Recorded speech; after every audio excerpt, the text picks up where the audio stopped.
Good afternoon. I want to begin by thanking President Zelensky for his passionate message this morning.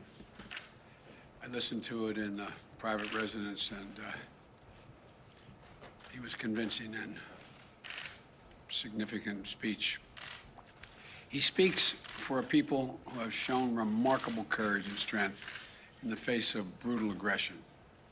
Courage and strength that's inspired not only the Ukrainians, but the entire world. Putin is inflicting appalling devastation and horror on Ukraine, bombing apartment buildings, maternity wards, hospitals. I mean, it's god-awful. I was speaking about this with our commander behind me here, General Milley. I mean, it just is amazing. Yesterday, we saw reports that Russian forces were holding hundreds of doctors and patients hostage in the largest hospital in Mariupol. These are atrocities. They're an outrage to the world. And the world is united in our support for Ukraine and our determination to make Putin pay a very heavy price. America is leading this effort, together with our allies and partners, providing enormous levels of security and humanitarian assistance that we're adding to today, and we're going to continue to do more in the days and weeks ahead. We're crippling Putin's economy with punishing sanctions that's going to only grow more painful over time, with the entire NATO and EU behind us and many other countries. What's at stake here are the principles that the United States and the United Nations across the world stand for. It's about freedom. It's about the right of people to determine their own future. It's about making sure Ukraine will never be a victory for Putin, no matter what advances he makes on the battlefield. The American people are answering President Zelensky's call for more help, more weapons for Ukraine to defend itself, more tools to fight Russian aggression. And that's what we're doing. In fact, we started our assistance to Ukraine before this war began, as they started to do exercises along the Ukrainian border, the Russians, starting in March of last year. We took the threat of Putin invading very seriously, and we acted on it. We sent Ukraine more security assistance last year, $650 million in weapons, including anti-air and anti-armor equipment, before the invasion, more than we had ever provided before. So when the invasion began, they already had in their hands the kinds of weapons they needed to counter Russian advances. And once the war started, we immediately rushed $350 million in additional aid to further address their needs. Hundreds of anti-air systems, thousands of anti-tank weapons, transport helicopters, armed patrol boats, and other high-mobility vehicles, radar systems that help track incoming artillery and unmanned drones, secure communications equipment and tactical gear, satellite imagery and analysis capacity. And it's clearly helped Ukraine inflict dramatic losses on Russian forces. On Saturday, my administration authorized another $200 million to keep a steady flow of weapons and ammunition moving to Ukraine. Now I'm once again using my presidential authority to activate an additional security assistance to continue to help Ukraine fend off Russia's assault, an additional $800 million in assistance. That brings the total of new U.S. security assistance to Ukraine to $1 billion just this week. These are direct transfers of equipment from our Department of Defense to the Ukrainian military to help them as they fight against this invasion. And I thank the Congress for appropriating these funds. This new package on its own is going to provide unprecedented assistance to Ukraine. It includes 800 anti-aircraft systems to make sure the Ukrainian military can continue to stop the planes and helicopters that have been attacking their people and to defend their Ukrainian airspace. And at the request of President Zelensky, we have identified and are helping Ukraine acquire additional longer-range anti-aircraft systems and the munitions for those systems.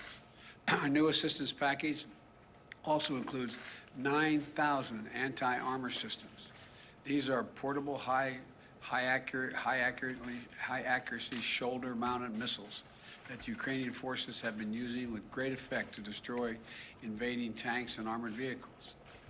It'll include 7,000 small arms, machine guns, shotguns, grenade launchers to equip the Ukrainians, including the brave women and men who are defending their cities as civilians, and they're on the countryside as well.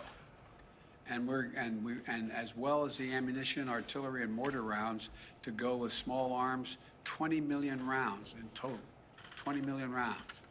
This will include drones, which demonstrates our commitment to sending our most cutting-edge systems to Ukraine for its defense. And we're not doing this alone. Our allies and partners have stepped up to provide significant shipments of security assistance and will continue to help facilitate these deliveries as well. The United States and our allies and partners are fully committed to surging weapons of assistance to the Ukrainians.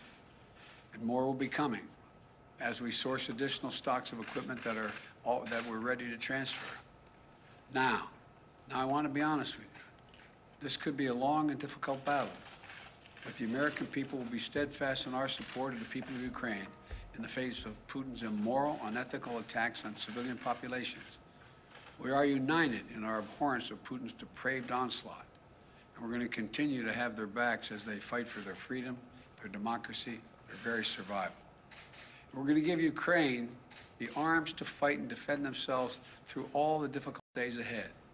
We're going to continue to mobilize humanitarian relief to support people within Ukraine and those who have been forced to flee Ukraine. In just the past few weeks, we provided $300 million of humanitarian assistance to the people in Ukraine and in neighboring countries. Tens of thousands of tons of food, water, medicine, and other basic supplies to support the people in need. Our experts on the ground in Poland and Moldova and other neighboring countries are there to make real-time assessments of the rapidly evolving crisis to get urgently needed humanitarian supplies to the people in need when they need it. And we will support Ukraine's economy with direct financial assistance as well. And together with our allies and partners, we will keep up the pressure on Putin's crumbling economy, isolating him on the global stage. That's our goal.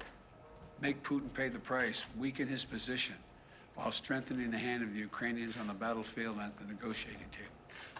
Together with our allies and partners, we're going to stay the course. And we'll do everything we can to push for and end this tragic, unnecessary war.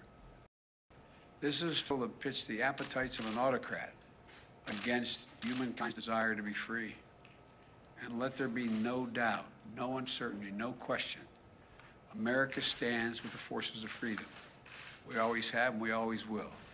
I want to thank you all and God bless you, and I'm going to walk over and sign this bill to allow the drawdown of those materials. And may God protect their young Ukrainians who are out there defending their country.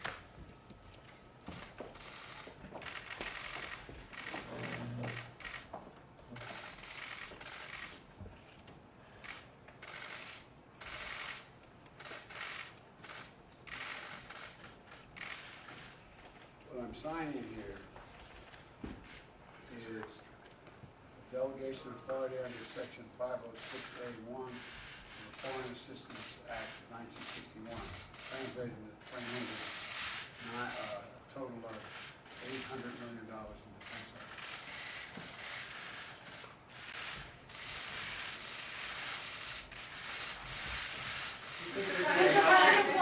Mr. President, what will it take for you to send the Polish MiGs that President Zelensky is asking for? I'm not going to comment on that right now. I'm not going to comment anything other than what I told you to say. Thank you. Mr. President, quickly, you did just say that Putin is going after maternity wards, hospitals. Are you ready to call him a war criminal? Okay, folks, I need to reset. We need to take you now. Let's go, guys. We have to move quickly.